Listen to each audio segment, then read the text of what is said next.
Hello, everyone, and thank you for joining today's webinar. My name is Reese, and I'll be your host today. We're going to kick off today's session in a couple of minutes. We're just waiting so everyone has a chance to join. In the meanwhile, though, we'd love to hear from you. So let us know where you're joining from using the chat, the comments, depending on what platform you're watching on. And yeah, tell us something that you'd like to learn from today's webinar. If you've got any questions for our panelists today, Philip, then let us know in the chat and the comments, and I will be saving your questions for the Q&A as well. One bit of housekeeping from me: the session is being recorded, and the recording will be emailed to everyone that's registered for the event. So if you haven't registered already on DataCamp, then please do that. The link is primarily on LinkedIn, but you should be able to find it on whatever platform you're watching from. And once again, we are having a Q&A towards the end of the session, so if you have any questions, ask them as soon as they spring to mind, and I will save them for the Q&A. I'll be back shortly to repeat these messages for any new joiners, but until then, enjoy the background music.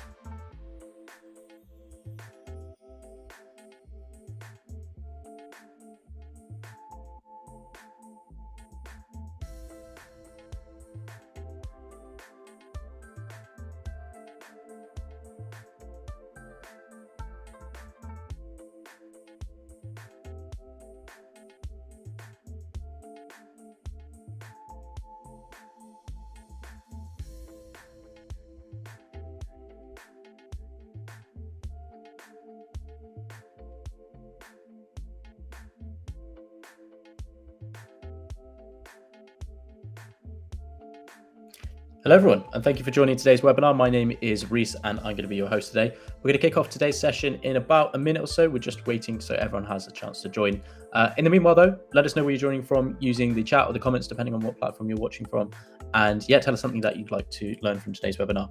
Just a quick note that the session is being recorded, and the recording will be emailed to everyone that has registered for the event on DataCamp. So if you haven't done that already, make sure you do that, and we'll send over a recording of the session if you have to pop off. And we'll also be sending the slides to you as well. So yeah, make sure you register for the event. Brilliant. I think that's about us. We're at time, so I will appear and we'll get going. Brilliant. Let me just get myself ready. And here we go. Hello, everyone. No, let me get rid of the music. Oh, that's probably a better idea. So, as I said previously, hello, everyone. Today, we are going to be talking about using DataCamp Workspace in the classroom. As educators, we're always on the lookout for tools that can enhance our teaching methods and make the learning experience more interactive and engaging for students. With the rise of technology, the classroom environment has evolved, and so have the tools that we use. One such tool that has revolutionized the way that we teach is DataCamp Workspace. Today with us, we have Filip Schouwenaars, VP of Engineering at DataCamp Workspace. Filip is going to deep dive into how Workspace can be a game changer for educators. With Workspace, not only can you streamline your teaching process, but you can also ensure that your materials are always up to date, giving you more time to share your unique insights with your students. So without further ado, let's welcome Filip to the magic, to show us the magic of Workspace in the classroom. So over to you, Filip. Hi. All right. Thanks so much for the introduction, Reese. That's indeed what we'll be talking about, like how you can use Workspace for free to revolutionize the way you teach every day. Before starting out, or like to start out, I want to paint a bit of a picture of basically saying like hands-on coding when you're teaching, for example, like an introduction to data science course, a statistics course, anything around financial modeling. Like there's so many courses today that can benefit from programming. In any of these courses, if it deals with programming, if it deals with code, hands-on coding is the best, right? You encourage your students to do immediate application. You get your students to really feel what it's like to run programs, to bump into errors, to fix those, to continue working on them again, to have people work with real data, realistic data, go beyond just simply the theory of how to build a financial model, for example. And basically, that's the entire mantra that we have here at DataCamp, which is learning by doing, of course. So I think we can all agree that hands-on coding to supplement the theoretical teaching that you're doing in fields like data science and statistics, that's great, but it's often a hassle. And is it worth the hassle? Is what I sometimes hear educators say, right? Before you can get your entire class to experiment with like a new R package for financial modeling, they have to install that R package. They have to install R to begin with. They have to install an IDE that is useful to use. They have to configure that IDE to fit their needs. Suppose everything around that is done. What if you want to share some code snippets with them? Do you have to do that through like your university or academic institution's LMS, learning management system? How do you do that, right? Do you have to email it to them? Do you have to like open up a shared folder? Also, if you want these people to work with specific data sets, how do you make sure that they also get these data sets on their computer? How do you make sure that they get these data sets on their computer in a location that they can later find with their program? It's always different. Like everybody has different execution environments, and that's adding to the hassle of powering hands-on coding in your classroom. And then also, last but not least, like today, in this ever more connected world, having students collaborate to also prepare them for the professional world out there later on is, again, extremely valuable.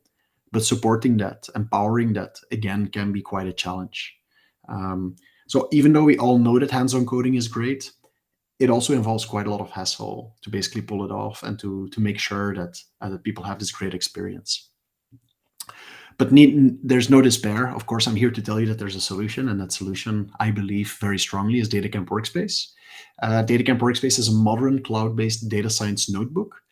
I'll be covering some of the basically affordances or features of DataCamp Workspace in a second in a couple of slides. And after that, we'll get to work in DataCamp Workspace, and I can show you how easy it actually is to power your teaching with DataCamp Workspace. So first off, DataCamp Workspace is a fully managed, fully configured data platform that is ready to go, right?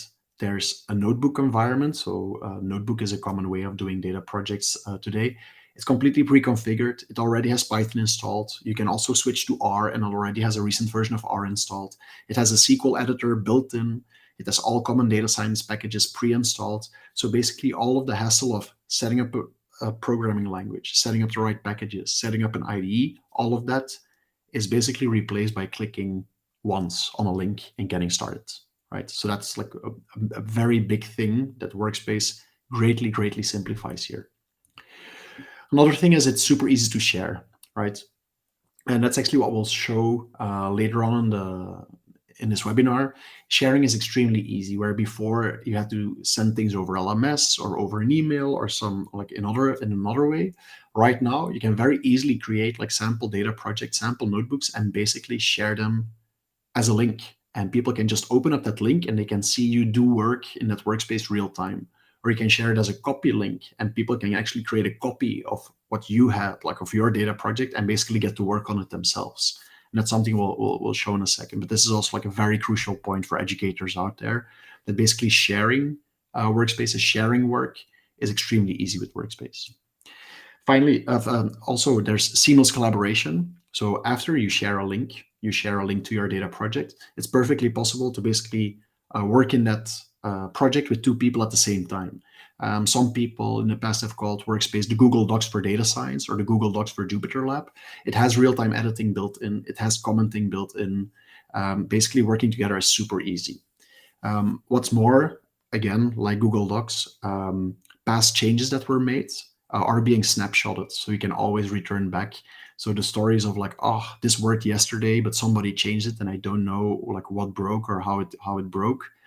That's a thing of the past. You can basically just revert to a previous version and get started from a version that was working again, right? So again, seamless collaboration, very big part of Workspace.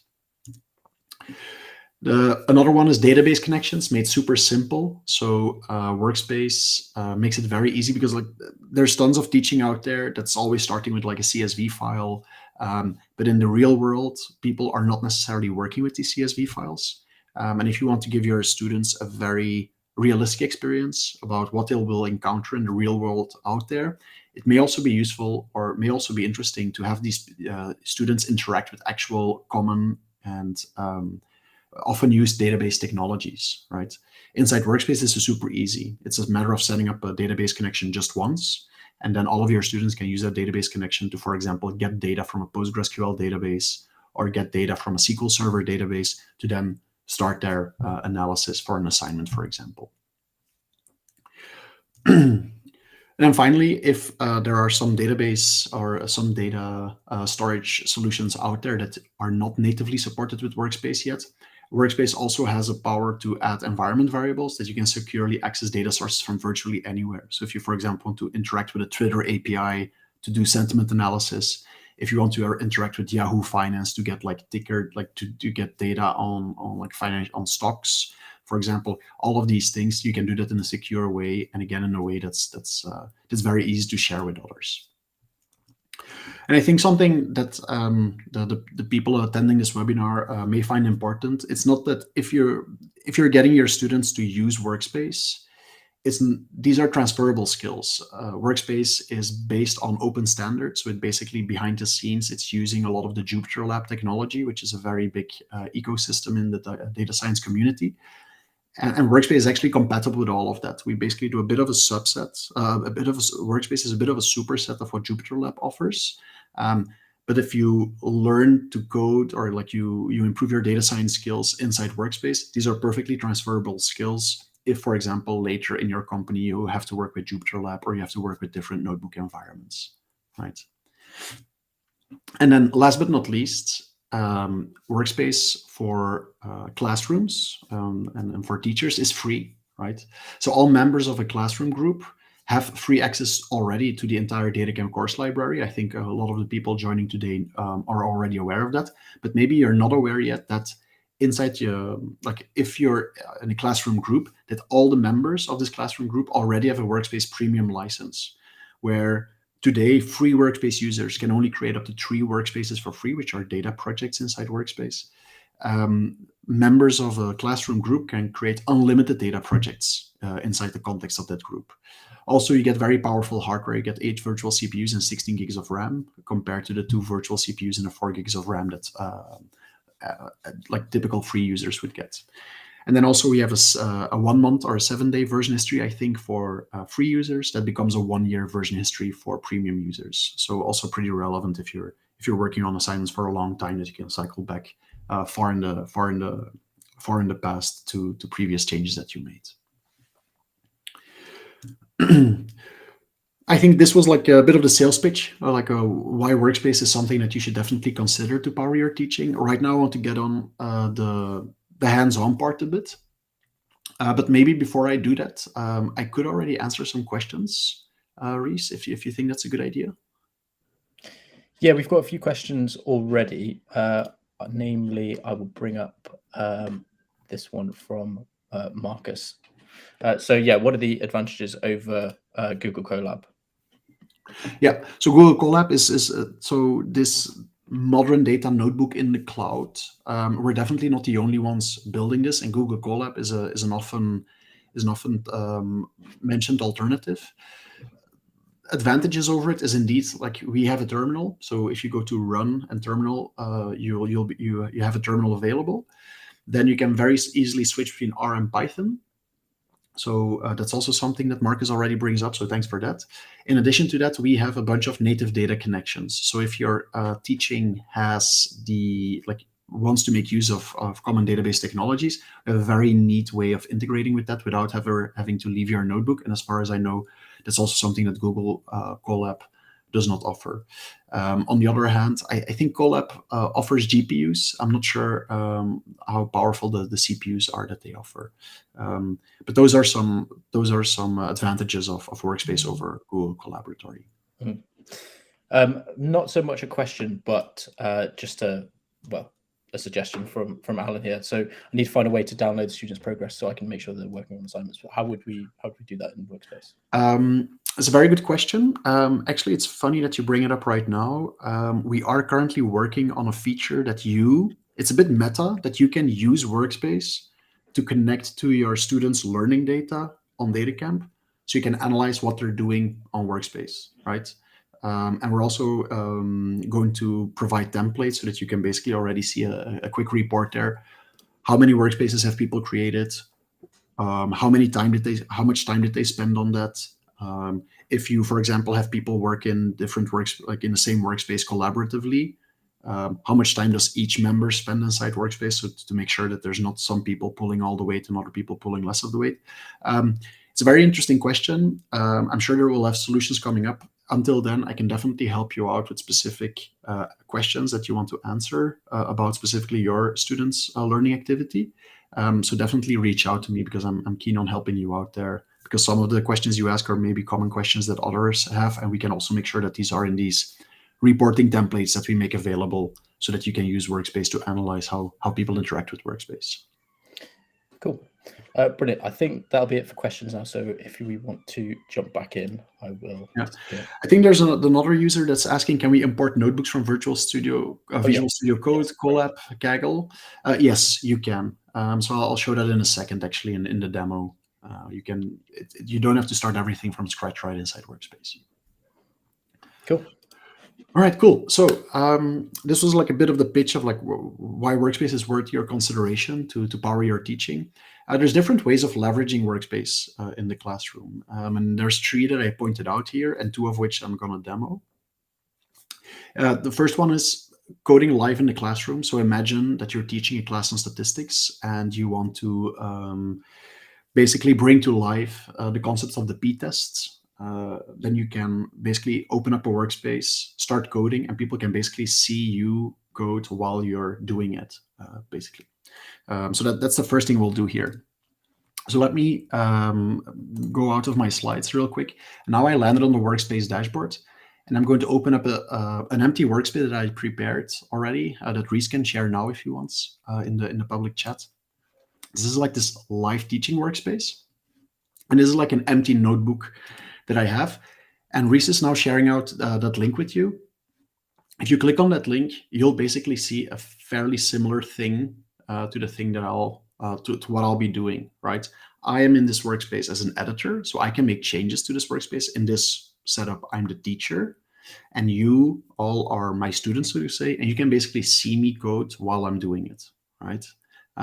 This could be an alternative to like having to show this up on the screen while you're teaching in the classroom, for example. People can very easily just follow along with what you're doing. So I see a bunch of people dropping in. That's cool to see. So you can basically see me coding. So let's say I want to do a quick SQL analysis, for example. Let me add the title. So a quick SQL analysis. I can now write this, and normally all of you should be seeing this code updating as we speak live. And that's actually another affordance of Google Colab. As far as I know, Google Colab is not collaborative. So, but that's something I think it was Marcus who brought it up. I remember that they had it at some point and they disabled it again. I'm not sure if they added it back. They did quite some struggles with that. So basically, this real-time collaboration aspect of Workspace, that's something that's definitely not available in all the platforms out there. So quick SQL analysis. I can now add a SQL cell, for example. I could select a source, for example, unicorn companies, which is a database on unicorn companies, privately held companies with a valuation of more than $1 billion. I can easily run the SQL query. It's running a query for me, showing like funding and valuation in 1 billion. I can now continue my analysis, for example, in Python, just like this. So this is basically me doing live coding right inside Workspace, and I have a bunch of spectators and they can see what I'm doing, right? Now, this way of working is like I'm the only editor and you're all viewers, and you're basically like bystanders of like while I'm teaching. So I would talk through these concepts as a teacher. I'd say like, hey, this is how you can do a SQL cell. This is how the select statement works. This is how the order by statement works. This is all great. Now we can do a bit of cleaning inside pandas. Alan is saying, I can't see your query. I can only see the output. That's probably because you're in reader mode. So you can disable reader mode top right there. And then you also see all of the code that I'm writing. We default to reader mode because that's often like a nicer experience for viewers. But if you toggle reader mode off, you'll see the full deal.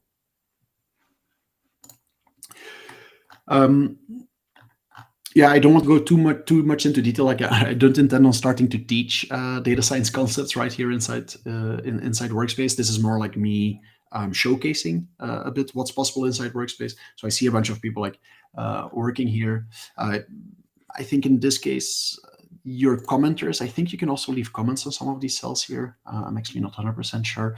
But this was just to show what it could look like in a live teaching setup, right? Now, going back to the slides again, there's also another way of using Workspace that I think is even more powerful, and that's to distribute exercises. So suppose that you're a statistics professor, you just explained all of the concepts around the p-tests, and that you're now like, okay, it's time for everybody to get their hands dirty. I can basically create a workspace myself, and let's call this the template workspace.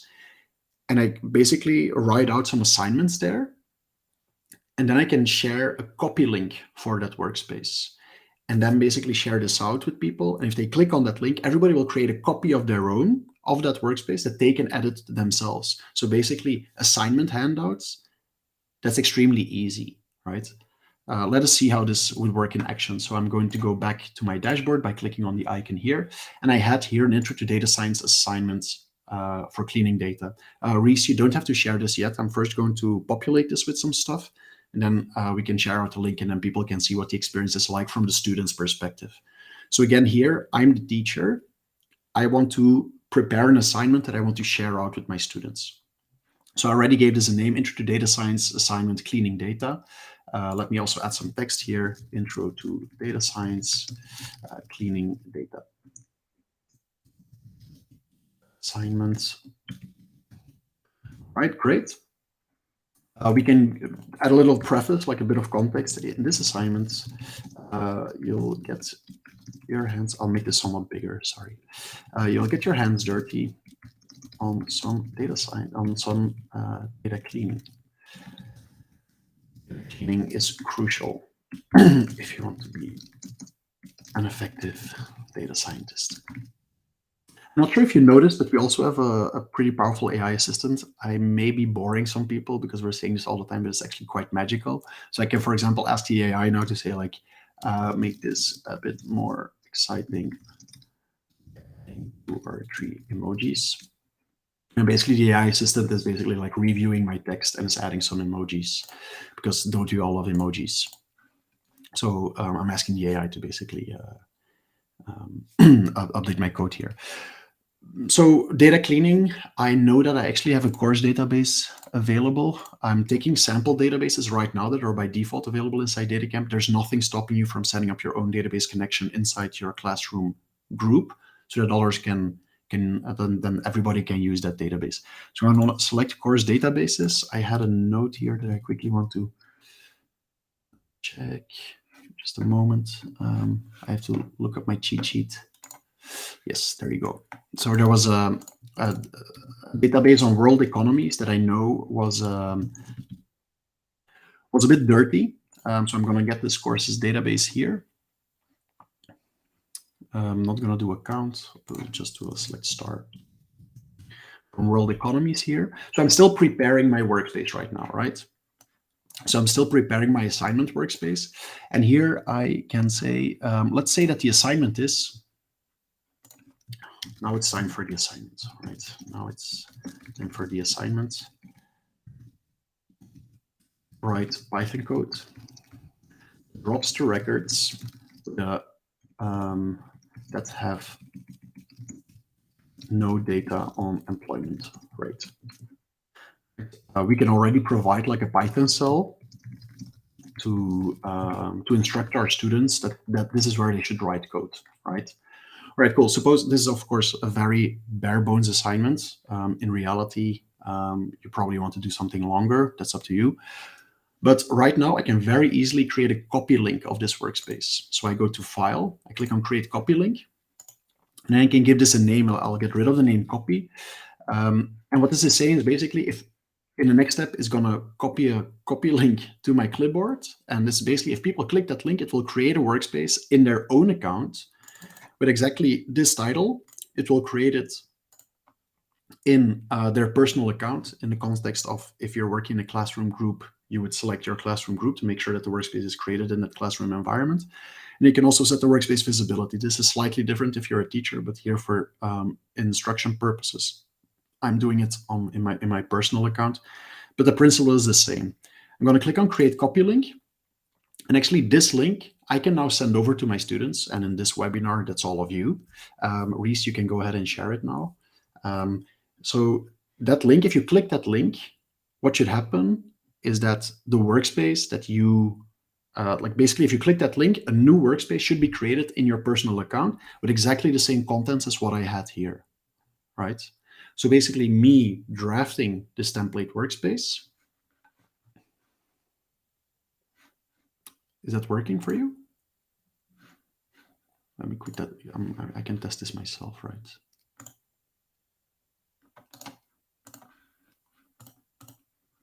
Yeah, it should work.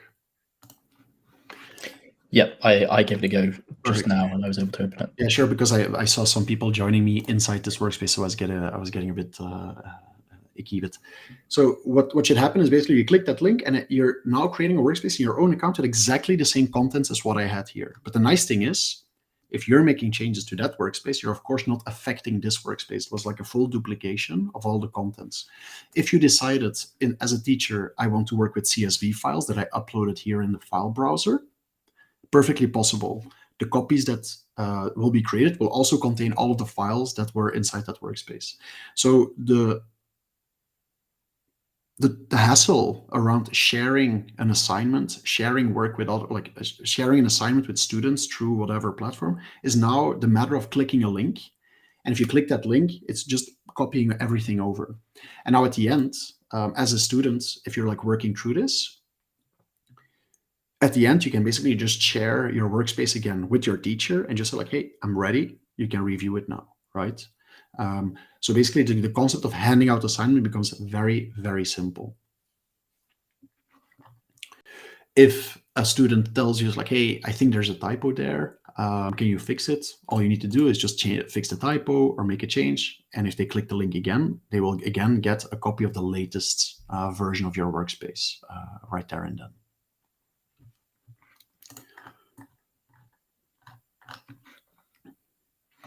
Are there any questions that I can answer after these two very short demos?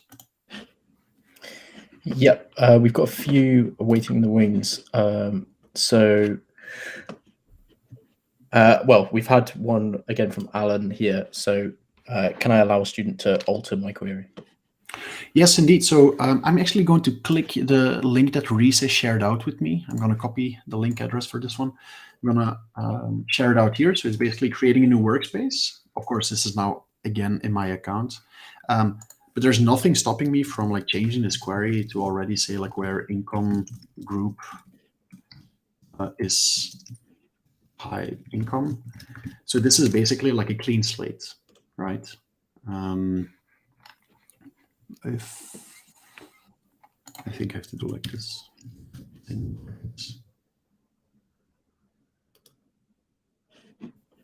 Yeah, that's it. Actually, by the way, again, taking the opportunities, suppose I made this mistake here, I now fix it myself. It's going to give an error again. If I use the AI to fix and explain, it automatically suggests a fix for me. Again, pretty nice. I can just accept. Is there the option to turn off the AI if you wanted to block yes. from doing that? So you have the option. So if you go to your settings, so you can go as an admin. I think you're all admins of classroom groups. Here in the settings, you can say users can access the AI assistant. You can disable that because indeed for the more for the simpler assignments, it's might as well be possible that your students can just ask the AI to do it for them, and there is a chance of it being correct. We've got another question from Zakia, and it is, will we have access to these unicorn databases as well? That's a great question. So as you can see here on your dashboard, you can go to databases. And right now, there's a bunch of sample databases available. There's a BigQuery database on London Public Transport. There's a Snowflake database with the same data. There's a Oracle database on computer hardware. There's a Redshift database on ticket sales. So these are sample databases that by default are available in any workspace. But what you can also do is set up your own database. So I can click on Connect to Database and say, for example, I want my students to have real-world experience with Snowflake, which is a very hot, like one of the hottest, latest data warehousing solutions. So I can go to Snowflake here, set up all of my Snowflake credentials, set up a connection, and then just use that Snowflake connection. So that's perfectly possible. I, for example, here have a MySQL database on Twitter. I can just click on it, and I set up a MySQL database myself. It's also very easy to browse the table. So basically to browse the schema and to see what data is inside here. So there's on the company, here is Twitter, for example. So that's all very easy to do. So to answer the question, yes, you will have access to unicorn companies. That's one of the sample databases that by default is available. And if you want, you can set up additional database connections with databases that you may use in your teaching. I guess slightly related to this, we've got a question from YouTube. So can we work with SQL and Python simultaneously? And can we share the same data set between them for analyzing? That's a great question. Yes. So I think I can show this in the assignment that I did. So the Intro to DataCamp assignment. So this was the original assignment workspace that we created. What you see here is actually I'm fetching data with a SQL cell using connecting with the course databases. That's actually like a bunch of databases that we also have in our DataCamp courses. We decided to also make them all available inside Workspace. So if you want to continue practicing on them, that's possible. This is a PostgreSQL database. I did a query to that PostgreSQL database, and actually it's now available as a data frame called DF. Let me change that to economies. If I run this again, this data will be available as a pandas data frame economies. So I can write a piece of Python code here. And actually, so the result of the query is available as a pandas data frame for me to continue. And that's actually something that people really love about Workspace. And that's also what I was trying to say, which is like seamless switching between SQL and Python earlier in the presentation, is you typically fetch the data inside SQL. You can also do a bit of cleaning inside SQL, but there are just things in Python that Python is better at, or R is better at for that matter, that you don't want to do in SQL. And here, switching over is perfect. Like it's super easy. You don't even have to leave the notebooks. You first do the query inside SQL, and at some point you decide, you know what, I'm going to switch over to Python, and I'm going to continue the analysis in Python. I want to do a nice visualization in Python, for example. That's all possible. And we've got one more question, an earlier question from Joseph on LinkedIn. It was, I don't see R as an option. Is that still available? Yes, it is available. So let me make this not Python-esque anymore. Here in environment on the left-hand side, you can decide to switch to R 4.2. So if I click on R 4.2, it's going to say like, hey, are you sure you're going to change the language? It's going to restart your workspace session. If I say, yes, I want to do this, I'm going to close the environment tab again. Right now, it's actually not looking as if something changed, but actually quite a lot changed. So R also has built-in SQL support, generates, but then becomes available as an R data frame, also as a concept in R, available as economies, for example. But now I can also write code to tie, for data cleaning, I can use R code, for example, library tidyr. Is available by default.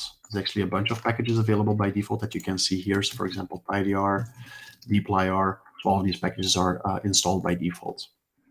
And to prove that this is R, I can do the function session info, and you see that now I have R. If people duplicate this workspace, so basically they use a copy link that you share with them, and back then, like when they click that link, your workspace is set to R. Also, their workspace will by default have the R language selected. So R is available. Also, if you're more into R, the first time you create a workspace, it will be Python. Once you switch over to R, your future workspaces will always be R. So we remember that preference. So if you're a teacher that's doing both R and Python for separate classes, it's actually quite easy to duplicate all of the same content and across the two libraries. Yeah. Yeah. Cool.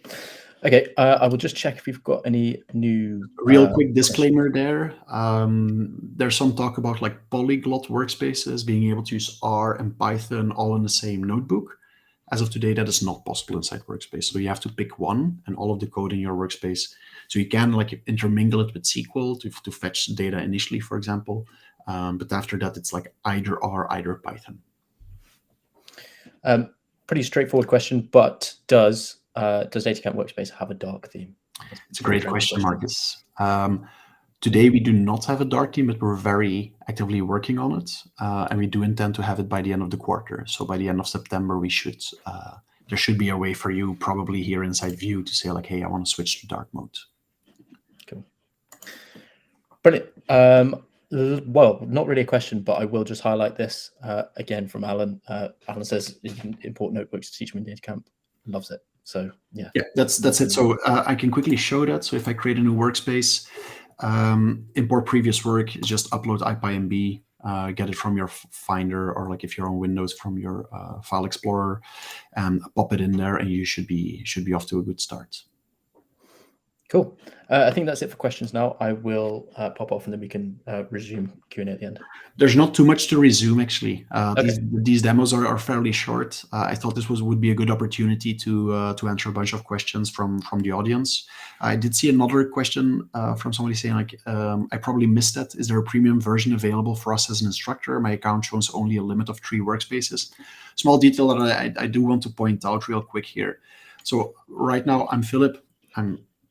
I'm part of the team that's building DataCamp, so I have a premium account.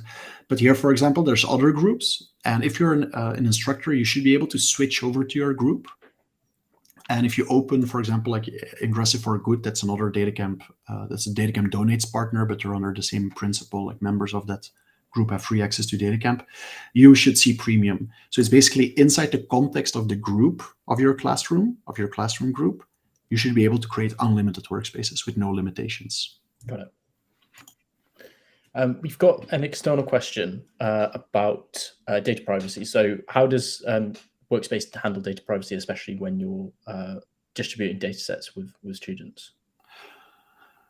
It's a question you can answer in multiple ways. So the thing is, here inside Workspace, so here, if you create a workspace inside this I4G group, for example, let's say that this is the classroom group that you're working in, the content of these workspaces is not available to the public ever, right? And you have full control to decide who has access to these workspaces. So for example, let me just, for the sake of illustration, create a workspace inside this classroom group. I can decide to just disable access, and then nobody can access this workspace except for me. I can also say everybody in the group can be a viewer, and then everybody in the group can find this workspace inside their list of workspaces on their dashboard if they visit the group. But they cannot make edits. I can also say, I want to share this with Nathaniel at datacamp.com, I think. I can, for example, share this with Nathaniel, who's a specific member of this workspace, and basically add them to this workspace. So that's all possible. You can, just like on Google Docs, you can decide to provide access to the entire group. You can give access to specific members of your group, for example, like the people you collaborate with in a group assignment. All of these things you can do.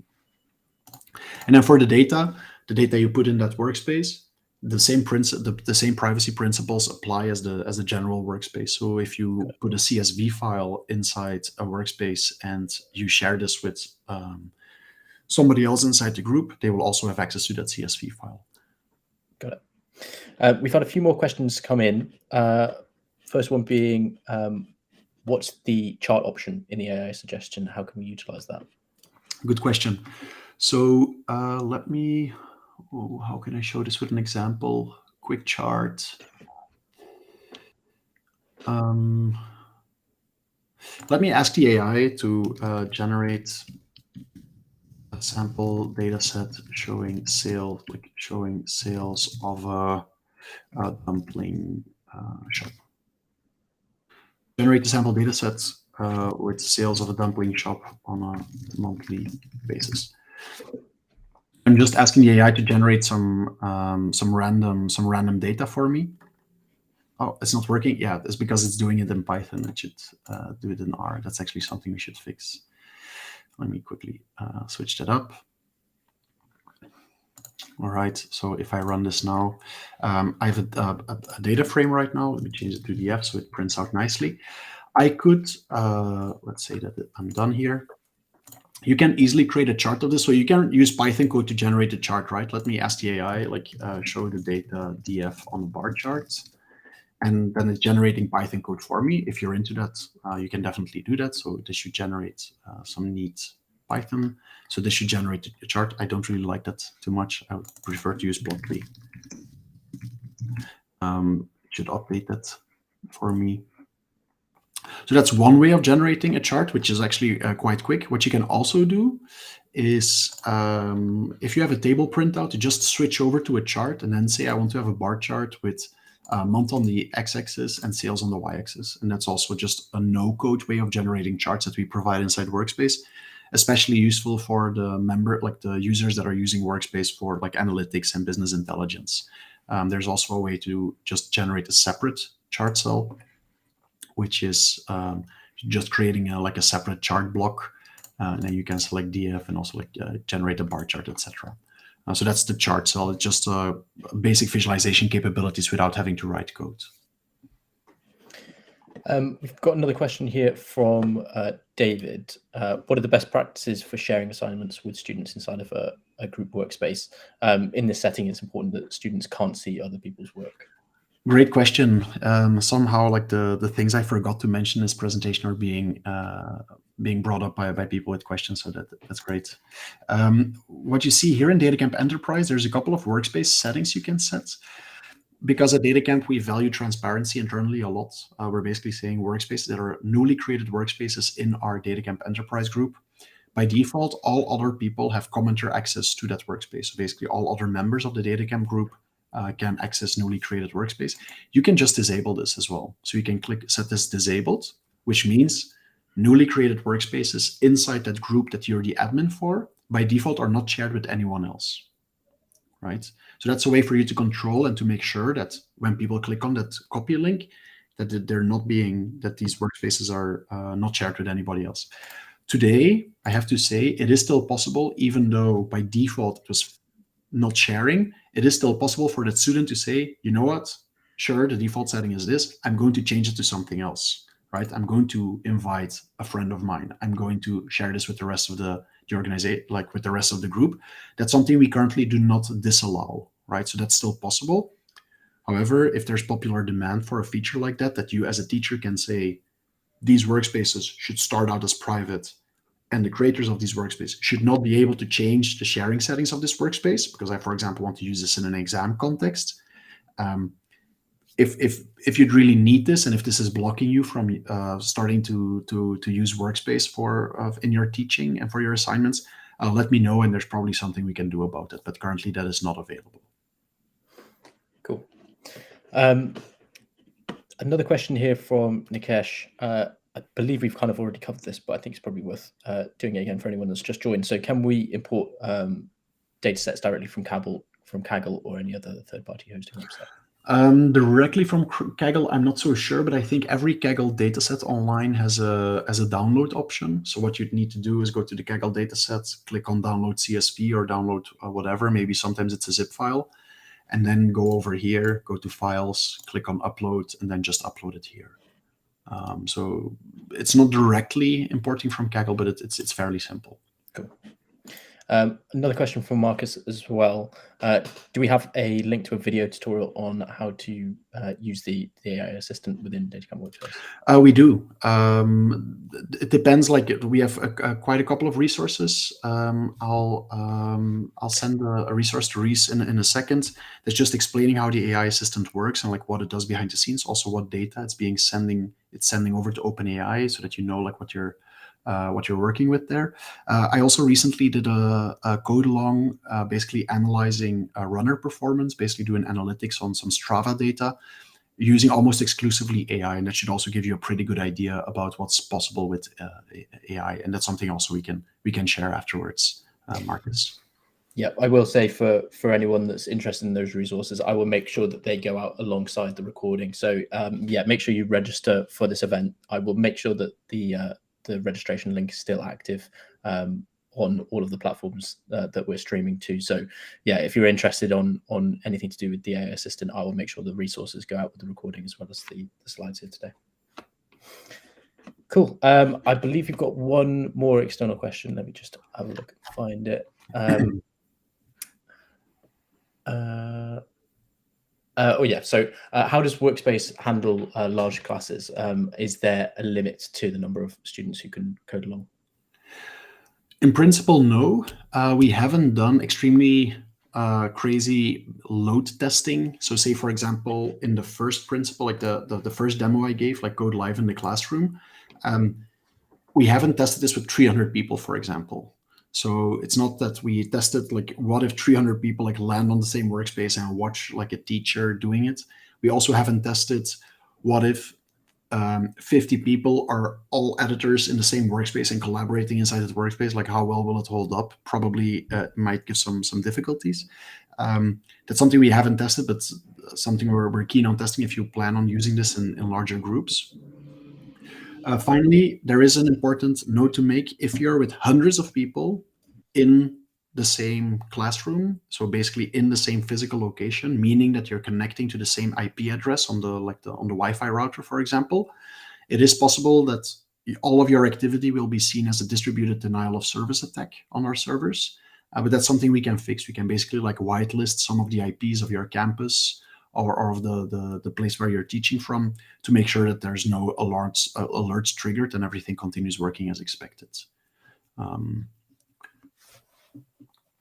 Cool. Well, I think that's about it for the questions, unless anyone's got any more. But yeah, if you do have any spare questions, I'll also post a link to connect with Filip on LinkedIn. I just have a couple of final slides that I quickly wanted to show before we wrap up, and then I'll let you all go.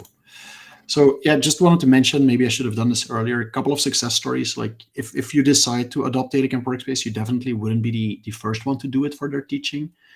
So I had a very fruitful collaboration with Richard Herron, who's an associate teaching professor at Northeastern University in the US. And he said like he tried a couple of other Jupyter Lab based, like Jupyter Lab-like cloud solutions, and he's saying Workspace by far the easiest one. He also dubbed it the Google Docs for Jupyter Lab, making it super easy, just a turnkey solution. So that was super nice to learn about. Then there's also Mauricio, who I had quite a lot of correspondence with, an early adopter of DataCamp Workspace for his teaching.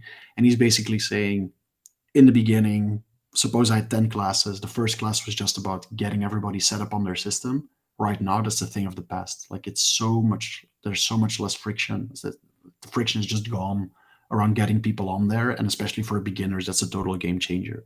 So that was also really great to hear. So you definitely would be in good company if you decide to adopt DataCamp Workspace for your classroom teaching. And then Q&A, but we already had that. So I can skip that. Okay, brilliant. I think we've got one more question from Nikesh. Thank you for getting involved, Nikesh.